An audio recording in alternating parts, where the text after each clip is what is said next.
Benjamin Netanyahu akhirnya dipaksa menghadapi mimpi buruk paling mengerikan dalam karier politiknya. Di tengah Israel yang masih dihantam perang, krisis, dan kekacauan dari berbagai arah, Netanyahu justru kembali duduk di ruang pengadilan sebagai terdakwa kasus korupsi yang selama ini terus membayangi hidup dan kekuasaannya.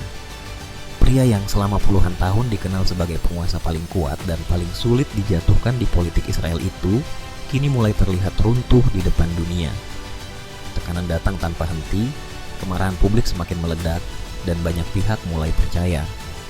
Inilah momen ketika kekuasaan Benjamin Netanyahu benar-benar mulai hancur. Menurut kalian, apakah ini akhir dari Netanyahu atau justru awal kekacauan yang lebih besar di Israel?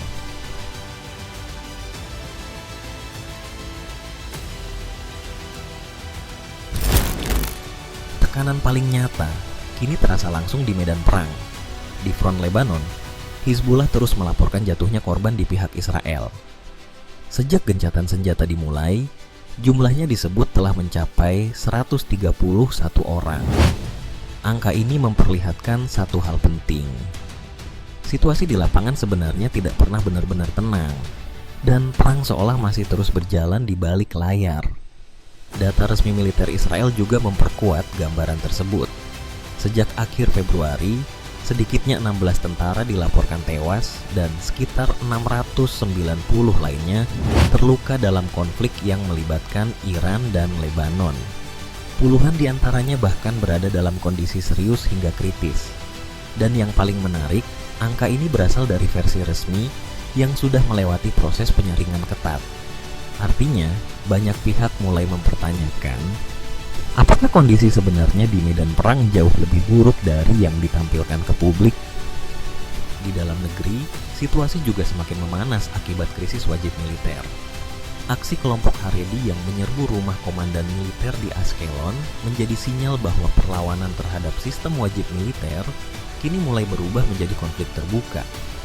Ini bukan lagi sekadar aksi protes biasa, tetapi tanda bahwa persatuan nasional Israel mulai retak dari dalam. Jika tekanan perang terus meningkat, pertanyaannya sekarang, sampai kapan Israel mampu menahan krisis di dua sisi sekaligus? Tekanan lain yang tak kalah besar datang dari sisi psikologis para tentara. Laporan Haaretz mengungkap lonjakan kasus bunuh diri di kalangan tentara aktif Israel. Kondisi ini mencerminkan kelelahan mental akibat perang berkepanjangan, ketika tekanan terus menumpuk tanpa henti. Di tengah situasi itu, muncul pula skandal yang mengguncang reputasi militer Israel. Dugaan penjarahan oleh prajurit Israel di Lebanon Selatan mencoreng citra yang selama ini dibangun sebagai tentara paling bermoral di dunia. Kepala Staf Eyal Zamir bahkan mengakui praktik tersebut memang terjadi. Namun laporan yang beredar menunjukkan belum ada tindakan hukum tegas terhadap para pelaku. Situasi semakin rumit jika melihat konteks yang lebih luas. Israel dituduh berulang kali melanggar kesepakatan gencatan senjata sambil memperluas operasi militernya di Gaza, Lebanon, dan tepi barat. Dalam lebih dari 6 bulan sejak kesepakatan berlaku, pelanggaran di Gaza saja dilaporkan telah terjadi lebih dari 2.400 kali. Angka ini menunjukkan betapa rapuhnya komitmen untuk meredakan eskalasi konflik. Di Lebanon, serangan yang terus berlanjut bahkan setelah adanya kesepakatan penghentian sementara, konflik telah menewaskan lebih dari 2.500 orang, termasuk sedikitnya 103 tenaga kesehatan. Situasi ini bukan lagi sekadar persoalan militer, melainkan sudah berkembang menjadi krisis kemanusiaan, karena fasilitas sipil dan layanan medis ikut menjadi korban. Di tepi barat, kebijakan pemerintah sayap kanan juga memunculkan ketegangan baru. Persetujuan pembangunan 126 unit permukiman baru di Jenin menjadi sinyal berlanjutnya ekspansi wilayah, bahkan di kawasan yang sebelumnya sempat dikosongkan. Langkah tersebut dinilai semakin memperbesar potensi konflik jangka panjang. Jika ditarik ke gambaran yang lebih luas, operasi militer yang terus berjalan, pelanggaran yang berulang, serta tekanan internal yang semakin besar menunjukkan bahwa ini bukan hanya perang yang sulit dimenangkan. Ada tanda-tanda mesin militer mulai kewalahan menanggung beban yang terus membesar. Dan ketika kekuatan militer mulai melemah, dampaknya tentu tidak akan berhenti hanya di medan perang.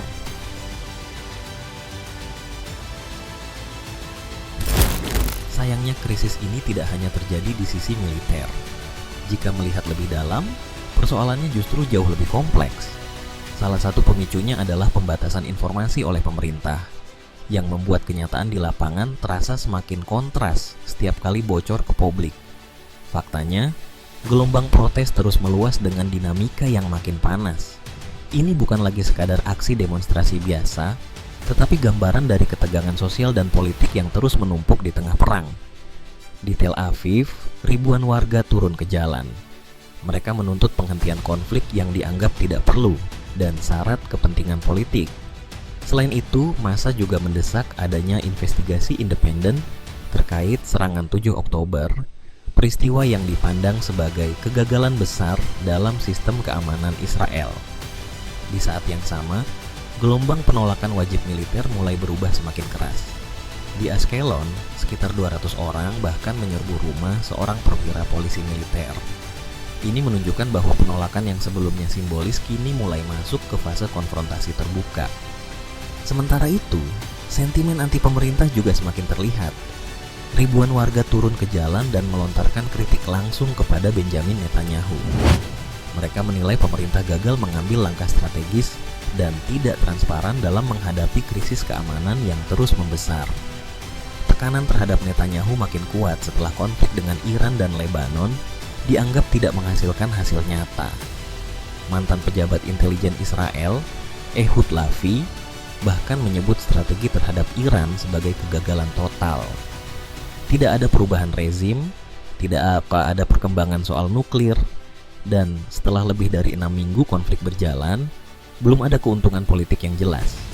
כשאנחנו מסתכלים על היעדים האסטרטגיים, אתה מסתכל בין אם זה הפלת המשטר, בין אם זה הגרעין, החומר הגרעיני שנשאר שם, וצמחה לה גם במהלך המלחמה לפתע סוגיית ההורמוז. Di titik ini, publik mulai merasa lelah. Survei menunjukkan sekitar 57% warga Israel merasa negaranya belum memenangkan front manapun sejak perang Gaza dimulai. Ini bukan sekadar angka, tetapi tanda mulai runtuhnya kepercayaan publik. Ketegangan politik ikut memanas ketika Mahkamah Agung menggelar sidang petisi untuk mencopot Itamar Ben-Gvir.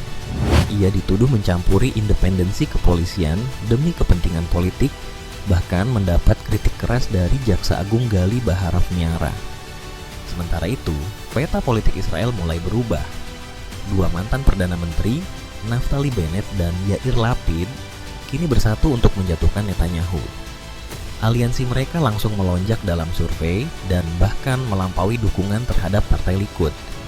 Ini bukan sekadar koalisi biasa, tetapi ancaman serius bagi dominasi panjang Netanyahu menjelang pemilu.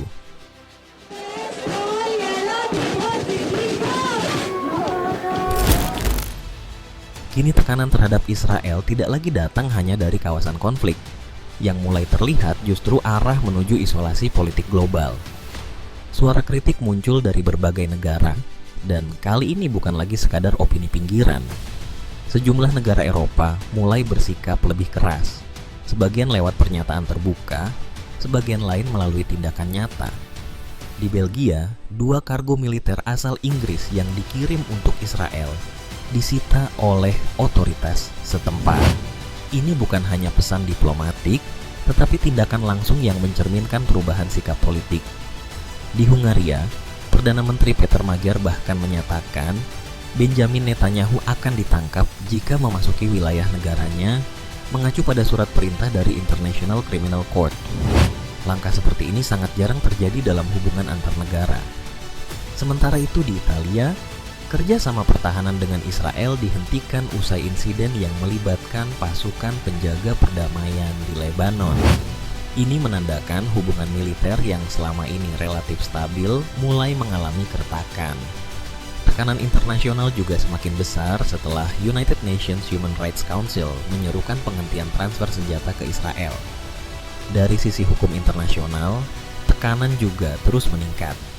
Hingga Mei 2026, gugatan Afrika Selatan terhadap Israel terkait penerapan konvensi genosida di Gaza Strip masih berjalan di Mahkamah Internasional.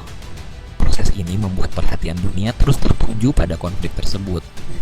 Di luar jalur negara, gerakan sipil internasional ikut memperbesar tekanan. Global Sumut Flotilla kembali berlayar dari Barcelona menuju Gaza. Namun saat berada di dekat Crete, puluhan kapal dilaporkan dihadang, komunikasi terganggu, dan sebagian armada disita oleh militer Israel. Semua perkembangan ini memperlihatkan satu hal penting. Tekanan terhadap Israel kini sudah berubah menjadi isu global. Negara-negara, lembaga internasional, hingga gerakan sipil mulai bergerak dalam waktu bersamaan. Dan ketika tekanan datang dari berbagai arah sekaligus, ruang gerak politik Israel akan semakin sempit.